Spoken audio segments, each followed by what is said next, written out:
Hello दोस्तों, नमस्कार। स्वागत है आपका हमारे इस यूट्यूब चैनल पर। आज के इस वीडियो में हम लोग हल करने वाले हैं भाषा विज्ञान।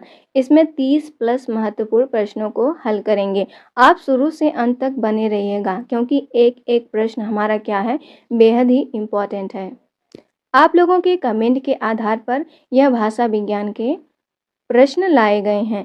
अब जिस भी टॉपिक से आपको वीडियो चाहिए आप लोग कमेंट करके अवश्य बताएं और साथ ही साथ यह बताइए कि यह आपके लिए कितना महत्वपूर्ण है। तो चलिए शुरू करते हैं। यह रहा हमारा पहला प्रश्न। पहला प्रश्न बोल रहा है कि आकृति मूलक यानी क्या, आकृति मूलक वर्गीकरण की दृष्टि से हिंदी किस प्रकार की भाषा है। हिंदी किस प्रकार की भाषा है, इन चारों ऑप्शनों में से यह हो जाएगा ऑप्शन सी यानी कि वियोगात्मक या फिर कह लें श्लिष्ट योगात्मक भाषा है। चलिए इसकी व्याख्या को देख लेते हैं। हम इसमें व्याख्या भी शामिल किए हैं और साथ ही साथ एक और नया ट्रिक है। चलिए आगे आगे देखिए क्या क्या होता है। आकृति मूलक आधार पर हिंदी वियोगात्मक भाषा मानी जाती है क्योंकि इसके कारक चिन्ह शब्दों से अलग होते हैं। क्यों? क्योंकि इसके जो कारक चिन्ह होते हैं वो शब्दों से क्या होते हैं, अलग होते हैं। यह एक श्लिष्ट योगात्मक की श्रेणी में भी आती है। इस दोनों ऑप्शनों में से क्या हो जाएगा, सही हो जाएगा। चलिए अब इसको याद रखने की ट्रिक देखते हैं। इसमें हमने सब क्वेश्चनों में याद रखने की ट्रिक शामिल की है। चलिए देखते हैं। हिंदी क्या है, वियोग। हिंदी को क्या कहते हैं, वियोग सहती है। जो हिंदी है क्या सहती है, वियोग सहती है, यानी कि कारक अलग रहते हैं। वियोग सहने के कारक क्या होते हैं, कारक अलग रहते हैं, इसलिए इसे क्या कहते हैं, इसे वियोगात्मक कहते हैं। हिंदी क्या सहती है, वियोग सहती है और कारक अलग होते हैं, इसी कारण यह क्या हो जाता है, वियोगात्मक हो जाता है। यह इसकी ट्रिक रही। चलिए बढ़ते हैं अपने अगले प्रश्न की ओर। अगला प्रश्न है हमारा कि दूसरा प्रश्न, निम्न में से कौन सी भाषा भारोपी परिवार की नहीं है। इन चारों ऑप्शनों में से कौन सी ऐसी भाषा है जो भारोपी परिवारों में से नहीं है। तो इसमें हो जाएगा हमारा ऑप्शन सी यानी कि मलयालम। मलयालम है जो भारोपी भाषाओं में से नहीं है। कौन कौन से हैं, अंग्रेजी है, हिंदी है और संस्कृत है। चलिए बढ़ते हैं इसके व्याख्या की ओर। मलयालम द्रविड़ भाषा परिवार की सदस्य है। यह भी बेहद इम्पोर्टेंट है। मलयालम किस भाषा की है, तो द्रविड़। जबकि हिंदी, संस्कृत, अंग्रेजी ये भारोपी परिवार के क्या हैं, सदस्य हैं। यह मोस्ट इम्पॉर्टेंट है, आप लोग ध्यान में रखिएगा। चलिए देख लेते हैं इसकी याद करने की ट्रिक क्या है। याद करने की ट्रिक, दक्षिण की भाषाएं कौन कौन सी हैं, मलयालम, तमिल, तेलुगु। इसलिए क्या है, यह द्रविड़ है और भारोपी नहीं है। जो दक्षिण की भाषाएं होती हैं कौन कौन सी हैं, मलयालम, तमिल, तेलुगु, ये सब किस में आते हैं, द्रविड़ परिवार में, और भारोपी में नहीं आते हैं। यह रहा हमारा अगला प्रश्न। खड़ी बोली का विकास किस अपभ्रंश से हुआ। खड़ी बोली का विकास है किस अपभ्रंश से हुआ। इसमें हो जाएगा ऑप्शन ए यानी कि सौरसेनी। यह आता सबको है और बार बार यही लगभग पूछा भी जाता है। चलिए देखते हैं इसकी व्याख्या की ओर और इसके ट्रिक की ओर। पश्चिमी हिंदी की बोलियाँ, पश्चिमी हिंदी की बोलियाँ कौन कौन सी हैं, खड़ी बोली, ब्रज, कन्नौजी, ये सब कहाँ से निकलती हैं, सौरसेनी से। ध्यान रखिएगा, खड़ी बोली, ब्रज और कन्नौजी कहाँ से निकली है, सौरसेनी से। अब याद रखने की ट्रिक को देख लेते हैं। खड़ी बोली बोलने वाले क्या होते हैं, शूरवीर, यानी कि सौरसेनी होते हैं। खड़ी बोलने वाले क्या होते हैं, शूरवीर। शूरवीर से क्या याद रखेंगे, सौरसेनी होते हैं। यह रहा हमारा चौथा प्रश्न। अर्धमागधी अपभ्रंश से विकसित बोली कौन सी है। जो अर्धमागधी अपभ्रंश से विकसित है वह बोली कौन सी है। इसमें से हो जाएगा हमारा ऑप्शन बी यानी कि बघेली। कौन सा हो जाएगा, बघेली। चलिए देख लेते हैं यहाँ पे। अब बात करते हैं पूर्वी हिंदी। पूर्वी हिंदी के अंतर्गत कौन कौन सी बोलियाँ आती हैं, अवधी, बघेली, छत्तीसगढ़ी। कौन कौन सी आती हैं, अवधी, बघेली, छत्तीसगढ़ी। का विकास कहाँ से हुआ है, अर्धमागधी से। मोस्ट इम्पॉर्टेंट, का विकास कहाँ से हुआ है, तो अर्धमागधी से। अब बात करते हैं इसकी याद रखने की ट्रिक में। अब पूर्वी हिंदी की बोली को याद कैसे रखेंगे, ए बी सी। क्या हो जाएगा, ए बी सी। अवधी, बघेली और सी से छत्तीसगढ़ी। ये सब कहाँ से उपजी हैं, ये हो जाएगा अर्धमागधी से। चलिए बढ़ते हैं अपने पांचवें प्रश्न की ओर। ध्वनि विज्ञान के अनुसार ल किस प्रकार की ध्वनि है? तो बताइए कि विज्ञान के अनुसार ल किस प्रकार की ध्वनि है?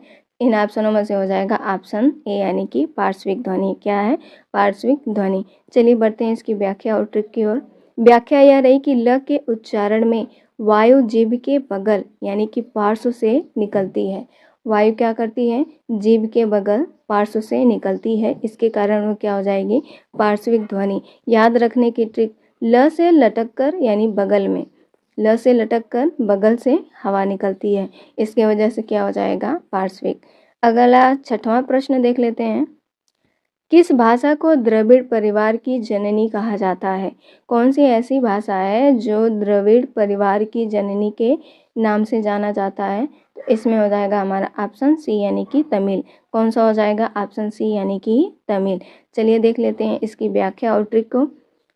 तमिल द्रविड़ परिवार की सबसे प्राचीन और मूल भाषा मानी जाती है। जो तमिल है वो द्रविड़ परिवार के सबसे प्राचीन और मूल भाषा मानी जाती है। याद रखने की ट्रिक देखते हैं। त से क्या होता है? तमिल। त से होता है तमिल। त से तात यानी कि पिता यानी कि जननी। क्या हो जाएगा? पिता से जननी। त से तमिल, त से तात, तात यानी पिता यानी कि जननी। अब हिंदी यानी कि 7वें प्रश्न देख लेते हैं। हिंदी की स ध्वनियाँ मोस्ट इम्पॉर्टेंट है। स ध्वनि क्या है? जो स ध्वनि है और कैसे निकलती है? तो उसका उच्चारण स्थान बताइए। इसमें हो जाएगा हमारा ऑप्शन बी यानी कि तालव्य। कौन सा है? तालव्य। चलिए बढ़ते हैं इसकी व्याख्या और ट्रिक की ओर। यह रही इसकी व्याख्या। स का उच्चारण स्थान क्या होता है? तालु। स का उच्चारण स्थान होता है तालु। इसका सूत्र होता है इचु यसा नामा तालु। इचु यसा नामा तालु। अब याद करने की ट्रिक्स को देख लेते हैं। स बोलते समय जीभ ताले यानी कि तालु को क्या करती है? छूती है। आप लोग एक बार ट्राई करिए बोल के। स बोलते समय जो जीभ है किसको छूती है? तालु को छूती है। ध्यान रखिएगा। अगला प्रश्न देख लेते हैं। अगला प्रश्न हमारा है कि पुरानी हिंदी नामकरण किसने किया? जो पुरानी हिंदी है उसका नामकरण किसने किया था? तो इसमें हो जाएगा हमारा ऑप्शन सी यानी कि चंद्रधर शर्मा गुलेरी। कौन हो जाएंगे? Option C Chandradhar Sharma Guleri. यह तो सभी लोग ही जानते होंगे, फिर भी रिवीजन के माध्यम से हम लोग याद रखेंगे। गुलेरी जी ने सबसे पहले अपभ्रंश को क्या कहा था? पुरानी हिंदी कहा था। याद रखने की ट्रिक, पुरानी यादों को क्या करते हैं? गुलेल। गुलेल से हो जाएगा गुलेरी। अगला प्रश्न हमारा, भोजपुरी बोली का केंद्र क्या है? जो भोजपुरी है उस बोली का केंद्र कौन सा है? इसमें हो जाएगा ऑप्शन डी यानी कि सभी। क्या हो जाएंगे? सभी। बलिया भी है, छपरा भी है और बनारस भी है। अब देखते हैं। भोजपुरी बिहार और पूर्वी उत्तर प्रदेश यानी कि बलिया, आजमगढ़, बनारस के बड़े क्षेत्र में बोली जाती है। कहाँ कहाँ? बलिया, आजमगढ़ और बनारस।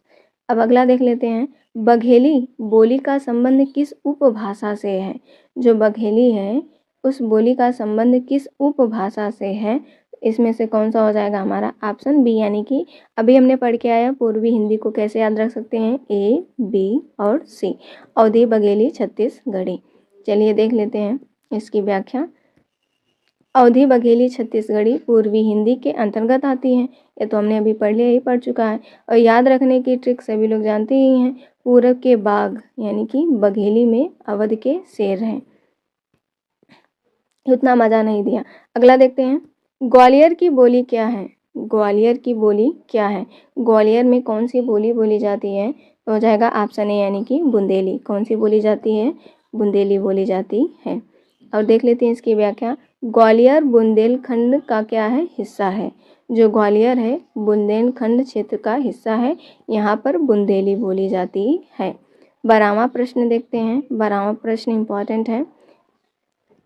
संविधान के किस अनुच्छेद में हिंदी को राजभाषा घोषित किया गया है? ये तो सभी लोग जानते हैं, अनुच्छेद 343 में। आगे देख लेते हैं। संविधान जो अनुच्छेद 343(1) के अनुसार संघ की राजभाषा हिंदी और लिपि क्या होगी? देवनागरी। यह भी पूछा जा सकता है, तो ध्यान रखिएगा। 343(1) में यह बात कही गई है कि संघ की राजभाषा हिंदी होगी और लिपि क्या होगी? देवनागरी। इसको याद रखने की ट्रिक एक बार आप लोग देख लीजिए। चलिए बढ़ते हैं हम लोग अपने अगले प्रश्न की ओर। देवनागरी लिपि का विकास किस लिपि से हुआ है? देवनागरी जो लिपि है उसका विकास किस लिपि से हुआ है? ये हो जाएगा ऑप्शन बी यानी कि ब्राह्मी लिपि से हुआ है। देखते हैं, भारत की अधिकांश लिपियों की जननी क्या है? ब्राह्मी लिपि है। क्या है? ब्राह्मी लिपि। याद रखने की टिक, देवों की लिपि क्या होती है? ब्रह्मा। ब्रह्मा से याद रखेंगे ब्राह्मणी। आगे देखते हैं, हिंदी में ढ और ढ ध्वनियाँ क्या कहलाती हैं? ये जो ढ ढ ध्वनियाँ क्या कहलाती हैं? इनमें से हो जाएगा हमारा ऑप्शन सी यानी कि उच्छिप्त या फिर द्विगुण। कौन सा? उच्छिप्त और द्विगुण ध्वनियाँ कहलाती हैं। इसके उच्चारण में जीभ ऊपर उठकर झटके से गिरती है। क्या करती है? जीभ पहले ऊपर उठती है, फिर क्या करती है? झटके से गिरती है, इसलिए इसे उच्छिप्त यानी फेंका हुआ कहते हैं। याद रखने की ट्रिक क्या हो जाएगी? जीभ उछलती है यानी कि उच्छिप्त होती है। और 15वां प्रश्न देख लेते हैं, मैथिली किस उपभाषा की बोली है? जो मैथिली है किस उपभाषा की बोली है? ये हो जाएगा ऑप्शन बी यानी कि बिहारी। मैथिली किस उपभाषा की बोली है? तो ऑप्शन बी यानी कि बिहारी। यह भी इम्पोर्टेंट है। जो भोजपुरी है, मगही, मैथिली, ये सब क्या हैं? 3 मुख्य बोलियां हैं किसकी? बिहारी हिंदी की। चलिए बढ़ते हैं अपने अगले प्रश्न की ओर। अगला प्रश्न है कि भाषा शब्द संस्कृत के किस धातु से बना है? जो भाषा शब्द है संस्कृत के किस धातु से बना है? ये हो जाएगा ऑप्शन बी यानी कि भास धातु से बना है। तो इसका देखते हैं, भास धातु का अर्थ होता है बोलना या फिर वाणी व्यक्त करना। ये मोस्ट इम्पॉर्टेंट है, ये छोटा सा नहीं है बल्कि क्या है, देख लीजिए। चलिए बढ़ते हैं अपने अगले प्रश्न की ओर। हिंदी की कितनी उपभाषाएं हैं? हिंदी की कितनी उपभाषाएं हैं? तो कितनी हो जाएंगी? ऑप्शन बी यानी कि 5। कितनी उपभाषाएं हैं? 5। चलिए देख लेते हैं कौन कौन सी है। एक पश्चिमी हिंदी, पूर्वी हिंदी, राजस्थानी, बिहारी और पहाड़ी। ये सब क्या हैं? हिंदी की 5 उपभाषाएं। और बोलियां कितनी हैं? 18 बोलियां हैं। अगला प्रश्न देखते हैं, ब्रज भाषा का क्षेत्र कौन सा नहीं है? ब्रज भाषा का क्षेत्र कौन सा नहीं है? इसमें हो जाएगा ऑप्शन सी यानी कि सरगुजा नहीं है, बल्कि मथुरा है, आगरा है और धौलपुर है।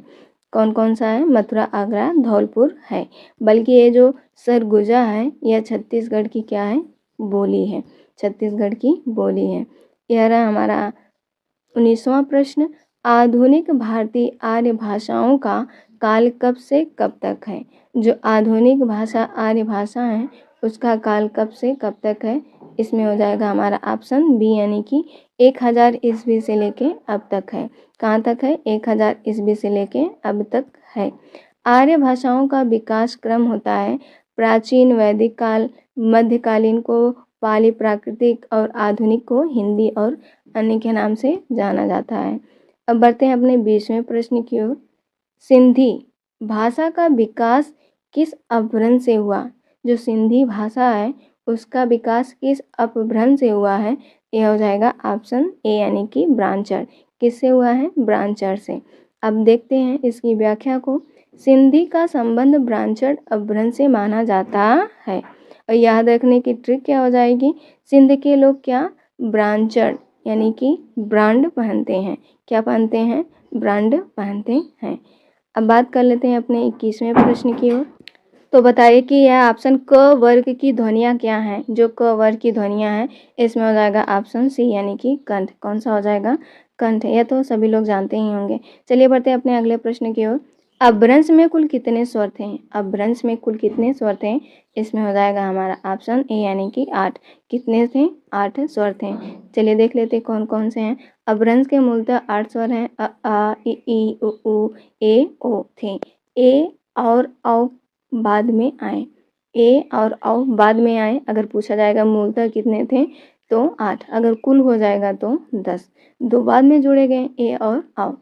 आगे बढ़ते हैं अगले प्रश्न की ओर। निम्न में से कौन सी बोली पश्चिमी हिंदी की नहीं है? पश्चिमी हिंदी की नहीं है। तो इसमें से कौन सी बोली जो पश्चिमी हिंदी की नहीं है? हो जाएगा ऑप्शन सी यानी कि बघेली नहीं है। अब बघेली क्या की है? पूर्वी हिंदी की। आगे देख लेते हैं। हिंदी खड़ी बोली की किस जिले में बोली जाती है? जो हिंदी है खड़ी बोली किस जिले में बोली जाती है? इनमें से हो जाएगा ऑप्शन डी, यानी कि सभी जिलों में बोली जाती है, रामपुर, मेरठ और बिजनौर। चलिए बढ़ते हैं अपने अगले प्रश्न की ओर। अगला प्रश्न है हमारा कि मूर्धन्य व्यंजन कौन से हैं? जो मूर्धन्य व्यंजन है कौन कौन से हो जाएंगे? ये हो जाएगा ट, ठ, ड, ढ। कौन कौन से? ट, ठ, ड, ढ। अब बढ़ते हैं अपने 26वें प्रश्न की ओर। हिंदी को संघात्मक भाषा किसने कहा है? हिंदी को संघात्मक भाषा किसने कहा है? इसमें हो जाएगा हमारा ऑप्शन बी, यानी कि ग्रियर्सन ने। किसने कहा है? ग्रियर्सन ने। चलिए इसकी व्याख्या देखते हैं। जॉर्ज ग्रियर्सन ने हिंदी के विभिन्न बोलियों को जोड़कर इसे एक समूह माना था। इसे क्या माना था? एक समूह। अगला प्रश्न देख लेते हैं। अगला प्रश्न है कि पाली भाषा का समय क्या है? जो पाली भाषा है उसका समय सीमा क्या है? ऑप्शन ए, यानी कि 1500 ईस्वी से लेके 600 ईसा पूर्व से लेके 1 ईस्वी तक है। चलिए बढ़ते हैं यहाँ इसकी व्याख्या कर। पाली पहली प्राकृतिक है। पाली क्या है? पहली प्राकृतिक है जिसमें बुद्ध ने अपने उपदेश दिए थे। अगला प्रश्न देख लेते हैं। ऊ ध्वनि का उच्चारण स्थान क्या है? जो ऊ ध्वनि है उसका उच्चारण स्थान क्या है? इसमें हो जाएगा हमारा ऑप्शन सी, यानी कि ओष्ठ। कौन सा हो जाएगा? ओष्ठ। क्योंकि ऊ बोलते समय ओठ गोल हो जाते हैं। ओठ क्या हो जाते हैं? गोल। हिंदी दिवस कब मनाया जाता है? यह हो जाएगा ऑप्शन बी, यानी कि 14 सितंबर को मनाया जाता है। 14 सितंबर 1949 को हिंदी को आधिकारिक रूप से स्वीकार किया गया था और 10 जनवरी को विश्व हिंदी दिवस के रूप में मनाया जाता है। मोस्ट इम्पॉर्टेंट है। और यह रहा हमारा आखिरी प्रश्न। राज्य भाषा आयोग का गठन कब हुआ था? तो बताइए कि राज्य भाषा आयोग का गठन कब हुआ था? इसमें हो जाएगा हमारा ऑप्शन बी, यानी कि 1955 में। कब हुआ था? 1955 में। बी जी खेर की अध्यक्षता में प्रथम राजभाषा आयोग का गठन 1955 में हुआ था। अब यह रहे सारे प्रश्न हमारे।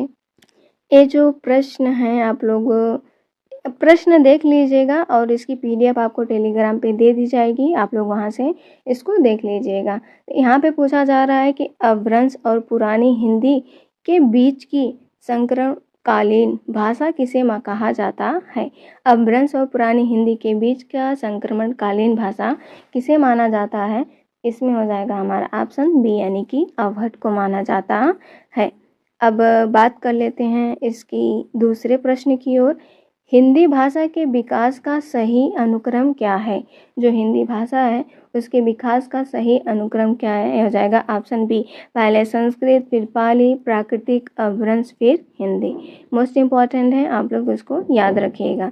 अब अगला प्रश्न देख लेते हैं हम लोग। अगला प्रश्न है हमारा कि संविधान के किस अनुच्छेद में हिंदी भाषा के विकास और प्रसार के निर्देशों का उल्लेख है? तो किस अनुच्छेद में ऐसा कहा गया है? इसमें हो जाएगा ऑप्शन डी। किस में कहा गया है? ऑप्शन डी में। किस में कहा गया है? Option D. और अपने अगले प्रश्न की ओर आगे बढ़ते हैं। अगला प्रश्न है हमारा कि अनुच्छेद 348 का संबंध मुख्य रूप से किससे है? जो अनुच्छेद 348 है उसका संबंध मुख्य रूप से किससे है? इनमें से हो जाएगा हमारा ऑप्शन बी, यानी कि न्यायालयों की भाषा से है। चलिए अब बढ़ते हैं अपने आखिरी प्रश्न की ओर।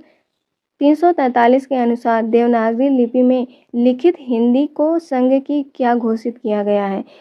तो लिखित हिंदी को संघ की क्या घोषित किया गया है? इसमें हो जाएगा हमारा ऑप्शन बी, यानी कि राज्य भाषा। क्या घोषित किया गया है? राज्य भाषा। अब आप लोग बताएं कि किस टॉपिक से आपको वीडियो चाहिए।